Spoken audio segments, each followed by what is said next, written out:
बहुत समय पहले की बात है। हिमालय की गहरी घाटियों के बीच एक छोटा सा राज्य था, रतनगढ़।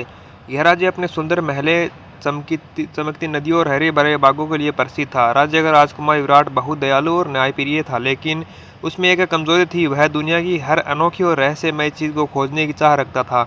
एक दिन महल के बगीचे में बैठे बैठे विराट ने अपने वृद्ध गुरु से एक कथा सुनी, कांच की घाटी।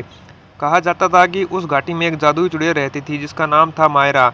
उसके पास ऐसा जादुई दर्पण था जिसमें जो भी देखे उसका सबसे बड़ा सपना साकार हो जाए। लेकिन जो लोग लालच में पड़ते थे, वे पत्थर बनकर हमेशा के लिए घाटी में कैद हो जाते थे। गुरु ने चेतावनी दी, राजकुमार वहां जाना खतरे से खाली नहीं। मायरा के जादू से कोई बच नहीं पाया, लेकिन विराट की जिज्ञासा बढ़ चुकी थी। उसने निश्चय किया कि वह सच का पता लगाएगा। अगले दिन तलवार, ढाल और अपने प्रिय घोड़े चेतक के साथ निकल पड़ा। कई दिनों की यात्रा के बाद वह घने जंगल में पहुंचा। जंगल में अजीब सन्नाटा था, जैसे पेड़ भी सांस रोके खड़े हो। अचानक हवा में मीठी सी खुशबू फैल गई और सामने से धुएं का बादल उठने लगा। बादल के बीच से मायरा प्रकट हुई, लंबी कद काठी, चांदी जैसे बाल और आंखें लाल अंगारों की तरह चमकती हुई। मायरा मुस्कुराई, स्वागत है राजकुमार, मैं जानती हूँ तुम क्यों आए हो। मेरे पास वह दर्पण है जिसकी तलाश में तुम हो, लेकिन उसे पाना आसान नहीं। विराट ने साहस से कहा, मैं किसी परीक्षा के लिए तैयार हूँ। मायरा ने अपनी लंबी अंगुली से हवा में इशारा किया। अचानक जमीन फट गई और सामने 3 जादू दरवाजे प्रकट हुए, एक सोने का, एक चांदी का और एक लकड़ी का। इनमें से सिर्फ एक दरवाजा तुम्हें दर्पण तक ले जाएगा। मायरा बोली, गलत चुना तो हमेशा के लिए यही रह जाओगे। राजकुमार ने सोच विचार किया। उसने देखा, सोने और चांदी के दरवाजों के सामने चमकते हुए गहने बिखरे थे, जबकि लकड़ी का दरवाजा साधारण था, उस पर धूल जमी हुई थी। उसे गुरु की एक बात याद आई, सच्चा रास्ता अक्सर सबसे साधारण लगता है।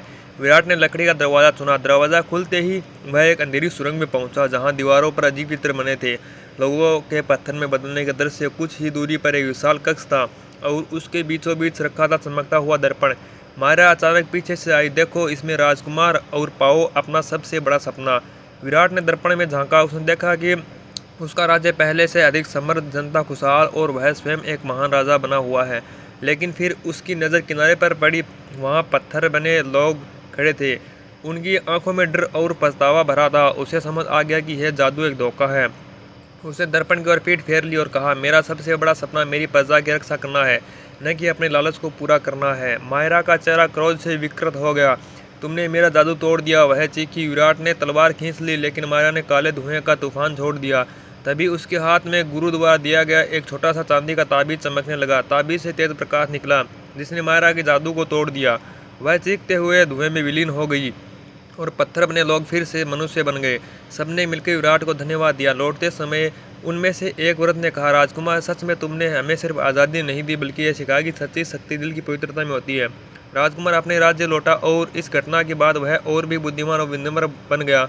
उसने मायरा का दर्पण नष्ट कर दिया ताकि और कोई उसके जाल में न फंस सके। रतनगढ़ में आज भी लोग कहते हैं, सच्चे दिल वाला इंसान ही सबसे बड़ा विजेता होता है, चाहे सामने जादू ही क्यों न हो।